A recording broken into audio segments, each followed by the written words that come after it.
Hello, welcome to the screencast. Here we'll discuss NPSH concept and calculation. So why do we calculate NPSH? The reason is that we don't want cavitation to occur. As you can see in the picture here, this is the impeller of the pump which is totally damaged and in a bad condition. The reason that this has happened is because cavitation has occurred in the pump. So we don't want cavitation to occur in the pump. So what is cavitation? Cavitation is the local boiling of liquid on the suction side of the pump. So what happens is, as liquid is coming from the suction, if the local pressure at the suction side falls below the vapor pressure of the liquid, I repeat, when the local pressure at the suction falls below the vapor pressure of the liquid, these small bubbles are formed. And when these bubbles go on and collide with the impeller, it causes a lot of damage, vibrations in the pump. As you can see, this has formed due to the bubbles colliding heavily on the impeller. So what is this vapor pressure or saturation pressure we're talking about? Let's recall. This vapor pressure or saturation pressure of that particular liquid, say we're pumping water. This is coming from the Antoine equation, from the thermodynamic data. This is the water data ABC, and this is a function of pressure and temperature. So this is the same vapor pressure or saturation pressure we're talking about. So if local pressure falls below the vapor pressure of the liquid, then the small bubbles are formed and cavitation effect occurs. So we don't want this cavitation to occur in a pump. This is the thought of the line. So we don't want the cavitation to occur, and so the cavitation doesn't occur. We want the local pressure to be higher than the saturation pressure. And how do we ensure that? Here the concept of NPSH comes in. We want the NPSH available to be greater than NPSH required. So let's see what NPSH is.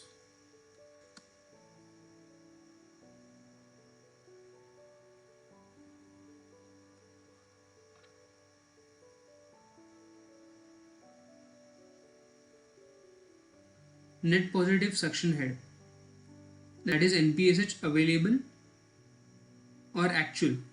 Please remember this terminology, that what we are calculating in the screen is called as NPSH available or NPSH actual. So what is NPSH? Net positive suction head. Now this is a pump, this is the suction side of the pump, this is the discharge side of the pump. So the total suction head minus the vapor pressure head. Now again, this vapor pressure head is from the Antoine equation that we were talking about previously. So we will calculate the total suction head minus vapor pressure head. So total suction head is P plus or minus Z minus the friction losses. So P is the pressure head above the liquid level in the container from which we are sucking the liquid to the pump.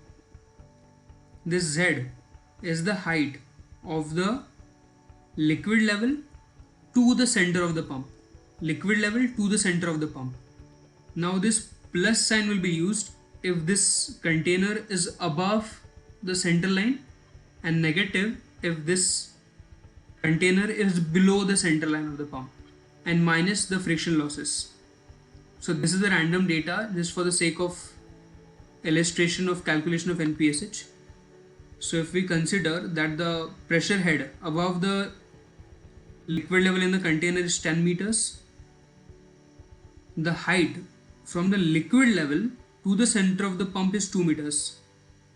Observe, we are not using this total height, that is 5 meters. We are using 2 meters. So 10 minus 2, we have assumed the friction losses in the pipe to be say 1 meters, and the vapor pressure head will be 1. So in the end we'll get NPSH to be 7 meters.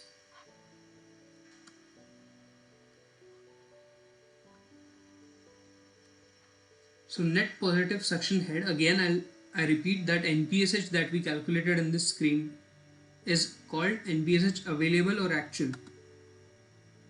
Now this is the curve This is the pump performance curve that I discussed in the previous screencast. This is the head versus flow rate curve. And if you see, this is the NPSH that we just now calculated in the previous slide. And this is NPSH required. So I go back to the slide which we were discussing. NPSH available and required. So we know available now. Available is calculated by us. Now right now we calculated available. So what is this required part? NPSH required is the one which is already present in the chart given by the pump manufacturer. This NPSH required is given by the pump manufacturer and is present in the pump performance curve. So whenever we don't want cavitation to occur, it should always be greater. The NPSH actual should always be greater than the NPSH required, or else we will go into the cavitation zone. So just a quick revision that what we are calculating and what the manufacturer is giving. This just for the sake of remembering these terminologies and not to be confused later. What the manufacturer gives is the NPSH required and H available, that is the head available. This is the head available.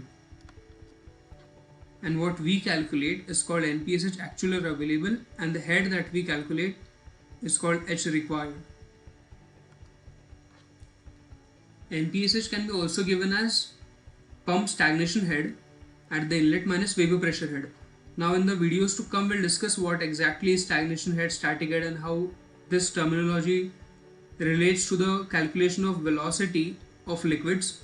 We will discuss this in later videos, but these 2 points are to be remembered. NPSH actual or available decreases with temperature and flow rate. Let's understand this particular line.